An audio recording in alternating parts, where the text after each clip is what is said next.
Welcome back to Kid Icarus Part 6. I think I remember this one a little bit. Yeah, it's funny. I keep seeing the difficulty thing, and with just the number of parts we have in the single digits left, I was like, okay, so Part 5 was difficulty 5. Part 6 is difficulty 6. Part 9 will be difficulty 9. That would have. We probably, if I did do something like that, I probably would have never finished this game because difficulty 9 is legitimately really hard. Oh. I think the most I can handle is like maybe 8, like if I'm lucky. But yeah, I only played the difficulty that I need to play. So like some levels have like those intensity gates that I explained in a different part where you have to play on a certain difficulty. If the intensity gate is like, you know, within reason of my skill level, then I'll play it. I'll set it to that difficulty, but otherwise I just default to 5 because that's a pretty good middle ground in terms of difficulty for me. For sure, yeah. It's literally the intermediate. It's literally a middle ground. Yeah, it's not. Fine, yeah. It's not super difficult like 8 or 9s, but it's also not like, you know, just boring, nothing happening like fucking 1 and 2. Right. Which actually I think like the baseline, like, because you have to spend like currency in order to like play on higher difficulties. Oh, that's right. Yeah, just like Smash Bros. Oh, wait. Yeah, the baseline difficulty where you don't spend anything is difficulty 2, and you have to like spend stuff on like higher difficulties, but you also have to spend currency if you want to lower the difficulty to make it easier than normal. Oh. Which is kind of interesting. So, okay, then really, once you're like deep into the game, you shouldn't be moving that difficulty scaler if you don't want to lose money, right? Yeah, I mean, more or less. I mean, okay. Like you can, well, okay, because like even though the baseline, just having like you don't have to spend any currency for, you know, going into a level is just 2. You can get a lot of the hard currency from like just shooting enemies. Like you look at all the hearts that I'm getting from these enemies like that. Like you'll more than make up for it and stuff on pretty much whatever difficulty you play. Oh sure, yeah, they give you a fuck ton. The only difference is just how hard the enemies hit you. Are hearts also health, or is that different? No, hearts are just currency. Oh, it's Castlevania logic. Little orb things, yeah. You get little red orbs. In the flying sections, you'll see little like pink and white orbs that heal you, and on like foot sections of missions, you like find food on the ground. Oh, okay. Yummy. So, okay. 5-second rule. I found it 3 seconds ago. It counts. Yeah. That's how time works. Snake in Metal Gear Solid 3. I killed it just 10 seconds ago. I think it's still good. Yeah. Oh, man. Okay, but, oh, man, that's some Castlevania logic right there. Hearts are not your health. Hearts are your ammunition. What? Yeah. Soccer guy loves Castlevania. Does he now? I don't know. Oh. Probably. He's a gamer. Yeah, he plays Minecraft. Yeah. He plays Smash Bros. Every now and then. Are you a gamer? Yes, I am. I played the latest thing that just came out because I want to be hip and trendy. Spencer playing Starfield. Starfield. Yeah. Oh yeah, that is the latest thing that came out, isn't it? Pretty much. Yeah. Pretty much, yeah. Yeah. Oh god. Oh no. God. Okay. I got squished. Yeah, so there's a lot of different types of enemies throughout this entire game. It's really interesting. Yeah, and I'm pretty sure, like, especially because some enemies like require you to like you can only damage them with melee attacks, or some of them like don't want you to like shoot at them, so you have to like hit them with melee attacks to defeat them or something. Or some are like I think there's one enemy type that was in like the previous stage where like you can't do any damage to it, so you have to like shoot at it to like it like fills up or whatever, and then it like shoots a beam at you after being shot at for a bit, and then you can damage it. Like while it's shooting the beam, so it like leaves itself open, but it's also like it also might damage you if you run into it. There's also an enemy that makes you do taxes if you run into it.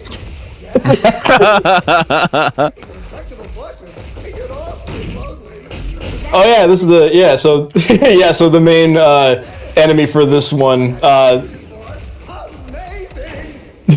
Yeah, so this is basically the game talking about how, because his name was, I guess, originally like Thanatos or whatever in like the old like NES or Game Boy version, stuff like that, but that's like a translation error, and so they like make fun of that by saying like, no, I changed my name to Thanatos. Like, Okay, so Thanatos, now it's Thanatos. Well, yeah, he said he added an H for amazing. Oh man, they really do have a lot of fun with this. Yeah. You guys know about Final Fantasy VII's worst mistranslation ever? I don't think so, no. Okay, so in OG Final Fantasy VII, the first boss you fight is like this robot scorpion thing. Oh, right. And he has an attack where if he lifts his tail up, he's supposed to block because he's going to use like an attack that'll one-shot you if you don't block. But the text says attack the laser instead of don't attack the laser. And so I started beating the shit out of the laser, and then I kept getting one shot. And my stupid ass was like, oh man, I must just have to hit it harder. So I like built up my limit breaks for it, and I killed him before he used the laser, and I thought that's what you were supposed to do, but no. Okay. You're just supposed to be competent and block after you get one shot, but That's crazy. I was stubborn, and I was like, nope, this is how you do it. The game told me to. Well, I mean, with a mistranslation like that, why would you think you have to do anything other than just hit it harder, you know? Yeah, they also, in the translation, Aerith's name is Eris, like with an S instead of TH. That one isn't like game breaking, but it annoyed me when I learned that it was Aerith, and I went back to my file and it kept saying Eris, and I was like, I'm mad. Yeah, that one I know had been a long time debate forever and ever until it had to have been sooner than Remake, right? Before it was officially Aerith. Again, when Remake came out, when they were like, it's Aerith, guys, but I'm sure they talked about it beforehand. I'm sure. Oh, you know what? There was Crisis Core with there was like a spin-off game, and they confirmed it there, I think. Oh, okay. A lot. Final Fantasy VII makes $1 billion, so...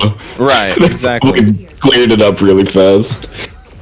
Why else do you think they're splitting the remake into 3 separate games? Well, that's the biggest part, but also, I'm so glad that they couldn't fit all of that well into one game, I don't think. At least for the scale they're trying to go. At least. Well, even then, the remake only did Midgar, right? Yeah, and Rebirth is like... Yeah. Almost the rest of the game. Yeah, Midgar in the original is like the first 2 to 3 hours of Disc 1. Literally 3 hours, yeah. Yeah, and Disc 1 has like a lot of hours on it. Yeah. First playthrough, I didn't know what I was doing. Midgar took me only 3 hours when I was walking around trying to figure out some of the puzzle shit. So, yeah. I turned that into like a 24-hour game or some shit. Well, that's convenient. I forgot what my final time was. It had to be like a lot of the side stuff. That game's side quests were ass. I'm just gonna say it. Oh, well. That's why they're marketing the side quests in Rebirth so much, is because they're like, hey guys, look at what we did. We made them good. We fixed it. My bad. The only side questing I did was just getting Yuffie and Vincent into my party, and that was all. Oh, in OG, you mean? Yeah. Oh man, there's so much shit to do in that game. That can be like a 70-hour game, but you can beat it in like 30. Well, it's like I have beaten Final Fantasy VII OG. Yeah. I don't remember what my final time was. It had to have been like 50 something, I think. Yeah. That sounds like a decent, like, balanced run where you're not looking for everything. Yeah, no, I wasn't. Yeah. In terms of bad side quests, I was talking about Remake, not OG.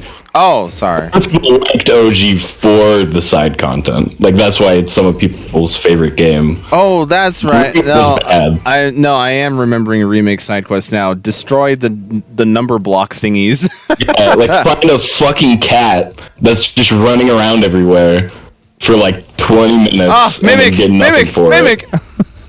Yeah. Pixels? Yeah, these mimic chests are pretty annoying to fight. Why does it have sexy legs? I mean, Whoa. Hear me out. No. Okay. Alright. I'm listening. Give us your essay.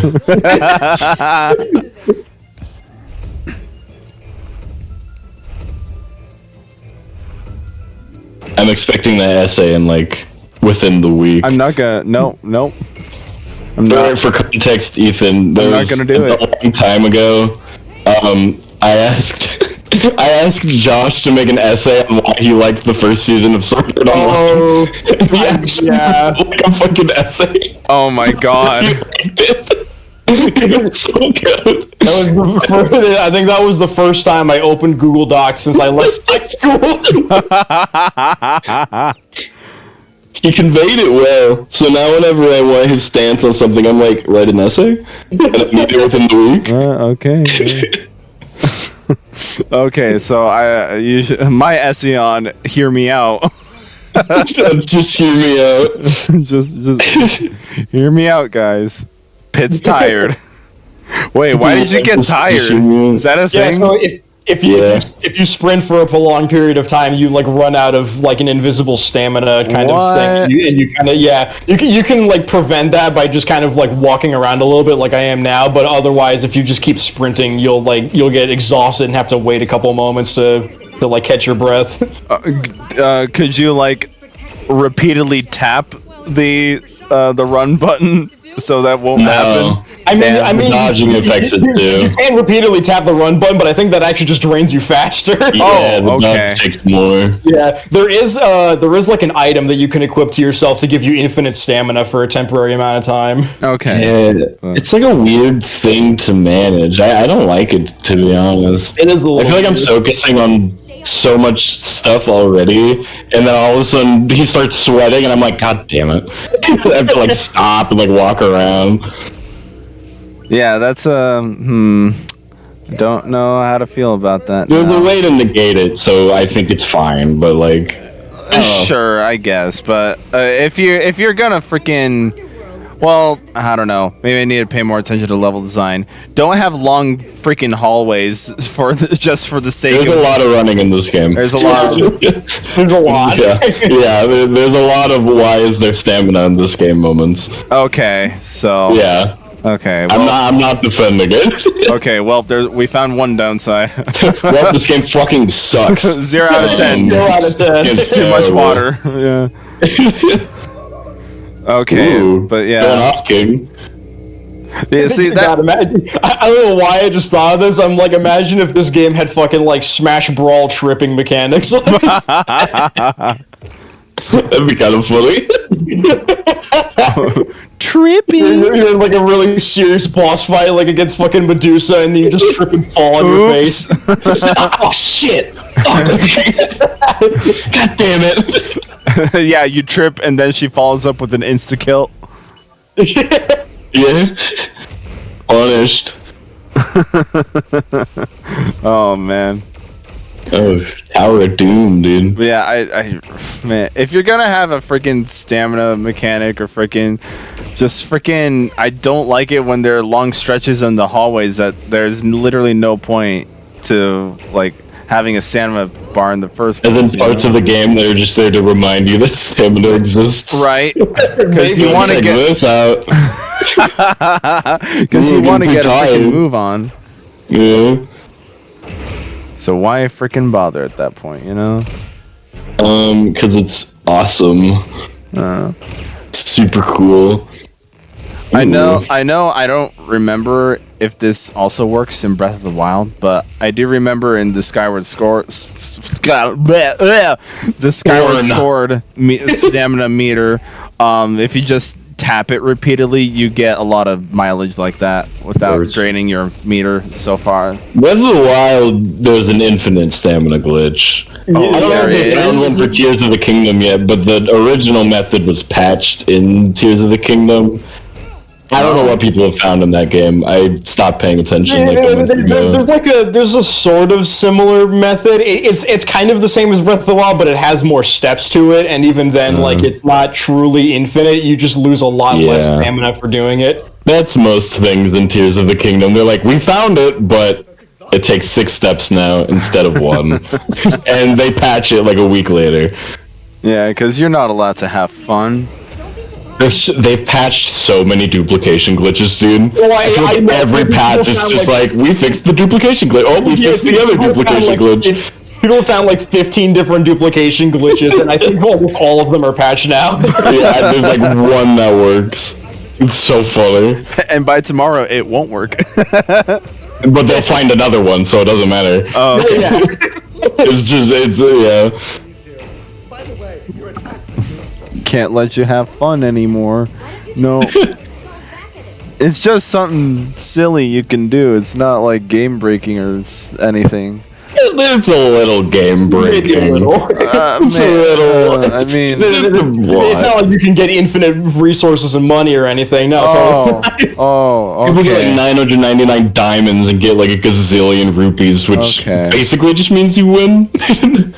More or less, yeah. More or less. Or like I said, you can just like duplicate like resources that you can use to like fuse to your weapons and arrows and shit. Oh like my that. god, I forgot about that so part of the game. If you just get like one like silver horn or whatever, you can just duplicate that and get weapons that do, like 200 damage and shit. Yeah. Wow. No reason to fight nobody anymore. Just fight Ganon over and over and over again.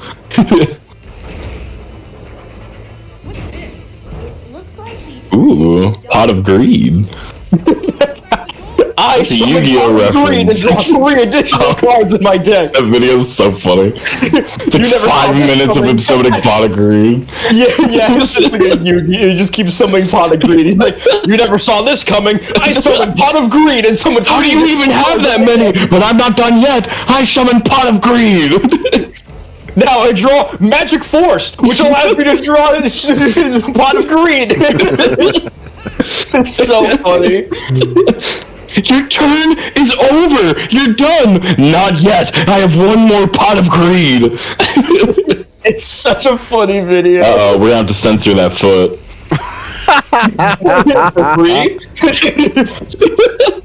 For free? Ooh. Thank you, soccer guy. Uh-oh. Oh, I can see where his inspiration for Corrin came from. Orin, you didn't even make Fire Emblem. Well, why is she barefoot then? Yes. Because of whoever made Fire Emblem. Maybe whoever made Fire Emblem Fates saw this game and got the inspiration for it. They're barefoot in Fates too. Is everyone? No. I think it's almost only them. Just Corrin? Okay. Yeah, no reason. It's a lifestyle. It's a lifestyle. Yeah. It could have been to show off that they have feet, because in Awakening, the models don't have feet because they ran out of resources. Oh, really? Yeah. The models just kind of walk around on stubs. Oh, do their feet, like, just phase through the ground or something? They don't phase through the ground, they just kind of float, because it's like they were made to have feet, but they don't have feet. It's really weird. Yeah, weird. It's almost like there's just like a texture missing, but yeah, it's just not a thing. We forgot the feet, guys. Yeah, so then in the next Fire Emblem game they made, they were like, let's make the main character barefoot. Oh, man. And then everybody was like, oh my god, she has feet. Amazing. Starts revolutionary. Screenshot, uploads, gets lots of money. The moment they pop up, it's like 1 billion screenshots. Yeah. We beat the game. We did it once again. We did it once again.